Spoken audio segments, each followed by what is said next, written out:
Así amaneció el entrevistado.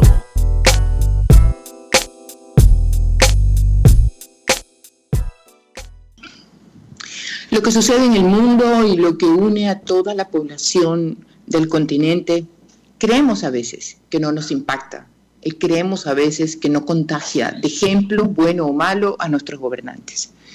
Por eso nuestra invitada es una persona muy especial para esta reflexión. Se trata de la doctora Viridiana Ríos.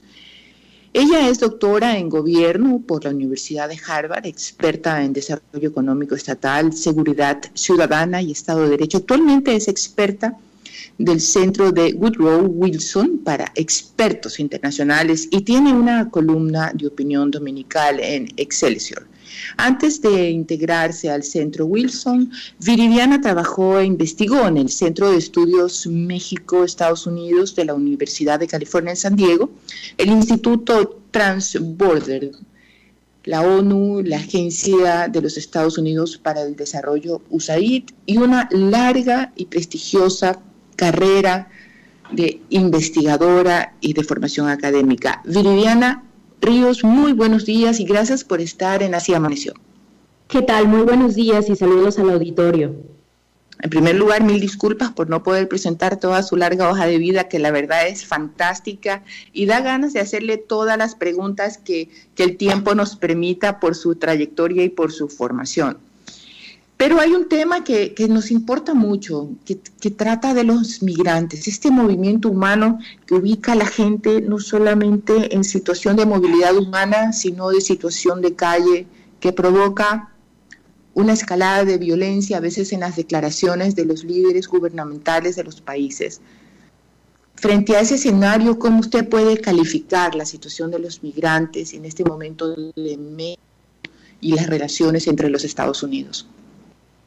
Bueno, es sin duda un momento difícil para la comunidad migrante. Las pérdidas de empleo que ya se cuentan por millones en Estados Unidos han afectado a la población en general, pero sobre todo, o al menos eso es lo que se puede evidenciar en los últimos estudios, sobre todo a la comunidad latina. ¿Por qué? Porque mucha de la comunidad latina trabaja en restaurantes, trabaja en áreas relacionadas con los servicios directamente hacia personas, y esto ha resultado en un impacto, o probablemente en un impacto también en su capacidad, en la capacidad de los migrantes de enviar las remesas. Pasó un fenómeno interesante, al menos con los migrantes mexicanos, que son todavía el grupo migrante más importante en Estados Unidos. Pasó un fenómeno importante hace un mes, en donde todos los expertos estimaban que se iban a reducir las remesas, justo por lo que te comento.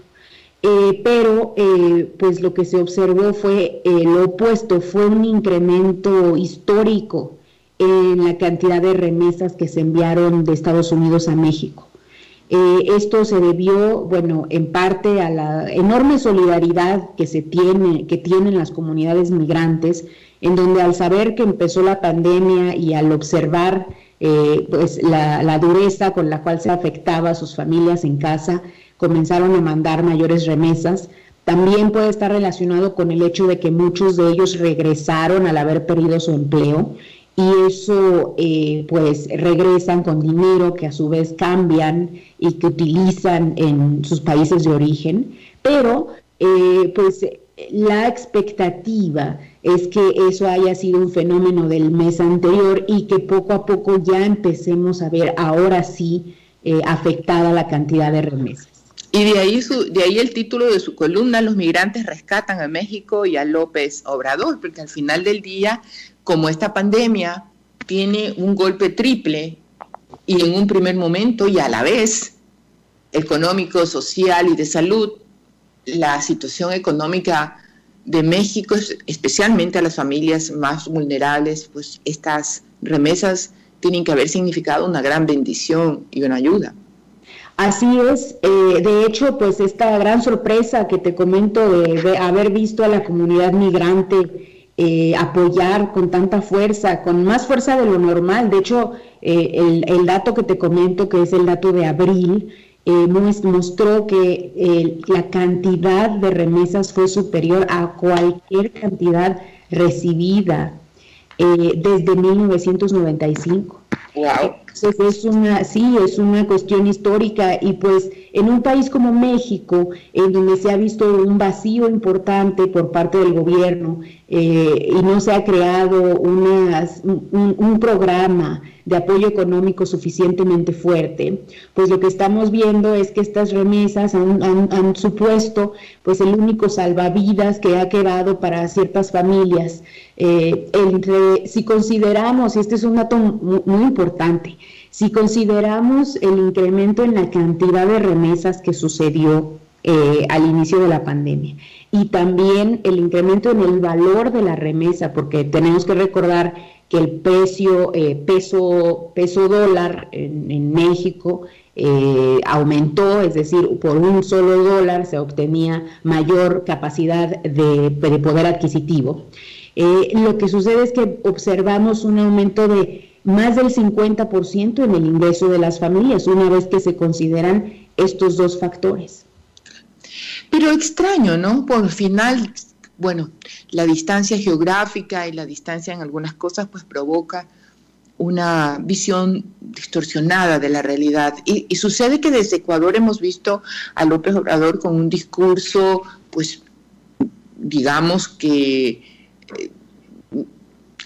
dirigido a las partes más vulnerables, digamos de izquierda, que supuestamente deben de construir políticas públicas en un sistema no solamente de Estado de Derecho, sino un Estado social de derechos, donde implica un concepto incluso distinto de la repartición de los recursos y también de la justicia.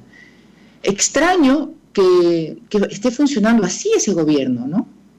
Sí, bueno, qué bueno que lo mencionas, porque yo creo que, bueno, todos mis análisis reiteran que López Obrador tiene una narrativa muy fuerte de justicia social, muy fuerte de izquierda. De hecho, él dice, a diferencia de crisis pasadas, esta vez vamos a rescatar primero a los pobres, esta vez no vamos a dar rescates millonarios a los empresarios. Y su retórica es esta retórica fuerte de izquierda y justicia, cuando en realidad lo que se ha visto ya en la implementación de políticas públicas de su gobierno es que no ha podido aumentar el gasto público de forma significativa y de forma que realmente ayude a la mayoría de los pobres. ¿Por qué? Porque las finanzas del gobierno mexicano son muy precarias. El gobierno mexicano tiene un gasto público de 23 puntos del PIB. Este es un gasto similar en puntos del PIB al que tendría un estado como El Salvador. Guatemala tiene un gasto un poco menor, pero un país como México debiera tener un gasto más similar al de Brasil, que está cerca de los 33 puntos, por ejemplo. 10 puntos arriba debería estar fácilmente. Entonces, este Estado mexicano, que es irrealmente pequeño para el tamaño de la economía mexicana, y inexplicablemente pequeño para el tamaño de la economía mexicana, no ha podido crear programas de apoyo suficientemente extenso. Te pongo un ejemplo. López Obrador sí tiene un programa de transferencias monetarias importantes para las personas en situación de pobreza, pero solamente alcanzan a 22 millones de pobres, cuando en México existen 52 millones de pobres. Entonces se está dejando afuera una cantidad importante. Y esto independientemente de saber si esa es la forma adecuada de sacarlos de la pobreza, porque los famosos bonos de solidaridad o transferencia de dinero no es otra cosa que entregarle dinero eternamente o cuando convenga políticamente a la población. En lugar, siempre nos preguntamos si mejor no tener ese beneficio social de donación, de transferencia de dinero, versus una construcción paralela de plazas de empleo o de multiplicación de educación técnica, especialmente para los niños y jóvenes que no alcanzan a tener una carrera universitaria.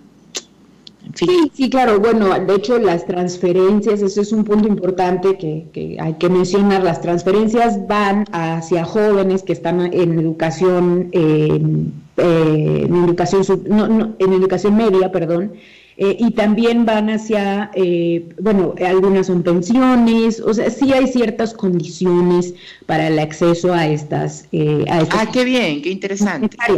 Sí, las hay.